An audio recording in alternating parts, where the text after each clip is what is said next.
Malkajgiri MP Etela రాజేంద్రపై అనుచిత వ్యాఖ్యలు చేస్తూ వివాదాస్పద బ్యానర్లు నిర్మించడంపై బీజేపీ నేతలు ఫైర్ అయ్యారు.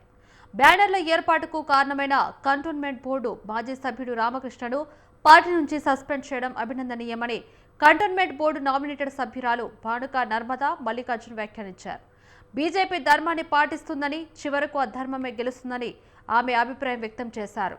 నామినేటెడ్ పదవులు అనుభవించి కేంద్ర మంత్రుల పేరు చెప్పుకుని అక్రమంగా ఆయన కోట్లు ఆర్జించారని ఆరోపించారు. ఇప్పటికే రామకృష్ణపై 6 కేసులు నమోదయ్యాయని, ఆయన అక్రమస్తుల వివరాలను త్వరలోనే ఈడీ, ఐటీ ముందు బయట పెడతామని హెచ్చరించారు భానుక నర్మదా మల్లికార్జున్.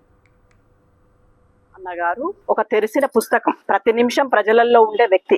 అట్లాంటి వ్యక్తి మీద ఇలాంటి ఫెక్స్లు వెలువడం చాలా బాధాకరమైన విషయం. దానికి గాను ఎంపీలు గాని, ఎమ్మెల్యేలు గాని అందరూ ఏకమై దాన్ని ఈ రోజు భారతీయ జనతా పార్టీ మా కంటోన్మెంట్ అంతా కూడా అందరం ఏకమైనందుకు అది కరెక్ట్ గా ఎవరు చేసిర్రు అనేది ఈ రోజు అది తేలడం జరిగింది. లేదంటే చేసిన వ్యక్తి తప్పించుకోవడానికి ఎవరి మీదనో అబండాలు వేయడం. పార్టీ వాటిని గుర్తించింది, అతను బయటపడడం జరిగింది, పార్టీ గుర్తించడం జరిగింది, ఎంబడే సస్పెండ్ చేయడం జరిగింది. దానికి గాను భారతీయ జనతా పార్టీకి మేము ధన్యవాదాలు తెలియజేస్తున్నాము. పార్టీల అంటే పార్టీకి పనిచేసే వ్యక్తులను గుర్తిస్తుంది, పార్టీకి వ్యతిరేకంగా ఉన్న వ్యక్తులను కూడా గుర్తిస్తుంటది.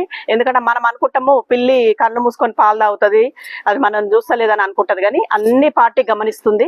కాబట్టే ఈ రోజు సస్పెండ్ చేయడం జరిగింది అని తెలియజేస్తూ ఈ అవకాశం ఇచ్చిన ధన్యవాదాలు తెలియజేస్తుంది. ఏదున్నా ఎవరమైనా పార్టీకి అనవసరంగా ఏమన్నా మనము ప్రాబ్లం క్రియేట్ చేయడాన్ని చూస్తే పార్టీ ఏమీ ఊకోదు, తప్పకుండా తీవ్రమైన చర్యలు తీసుకుంటుందని తెలియజేస్తుంది. తమ్ముడైనా తప్పు తప్పే, ఇది 100% ఇది మేము దాన్ని ఖండిస్తున్నాం. మరి ముఖ్యంగా మన పార్టీలో ఉండి మన నాయకుని పైన ఫ్లెక్సీలు వేయడం అనేది చాలా తప్పు. ఈటెల రాజేందర్ గారు ఒక ప్రజానాయకుడు, ఎల్లవేళలా ప్రజల మధ్యలో ఉంటూ ప్రజల సమస్యల గురించి పరిష్కారం చేసే నాయకుడు. మళ్ళీ అటువంటి నాయకుని పైన ఇటువంటి ఫ్లెక్సీలు వేయడం, మరి అది వేయడానికి మీకు మనసు కూడా ఎట్లొచ్చిందో వేసిన వారికి అది చాలా బాధాకరం. మరి ఇప్పుడు మా రాష్ట్ర అధ్యక్షులు రామచందర్ గారు ఇమీడియట్ గా ఈ యొక్క తప్పుని ఇమీడియట్ గా వారు ఖండించి వారిని బర్తరాఫ్ చేయడం, ప్రాథమిక సభ్యత్వం నుంచి వారిని బర్తరాఫ్ చేయడం జె రామకృష్ణ గారిని ఎంతో హర్షణీయం. ఎందుకంటే ఈ ఎఫ్ఐఆర్ అయిన కొన్ని గంటల వ్యవధిలో వారిని బర్తరాఫ్ చేయడం జరిగింది. మరి ఈ రోజులలో భర్త చనిపోతే భార్య బతుకుతలేదా, భార్య చనిపోతే భర్త బతుకుతలేడా? అట్లా ఒక నాయకుడు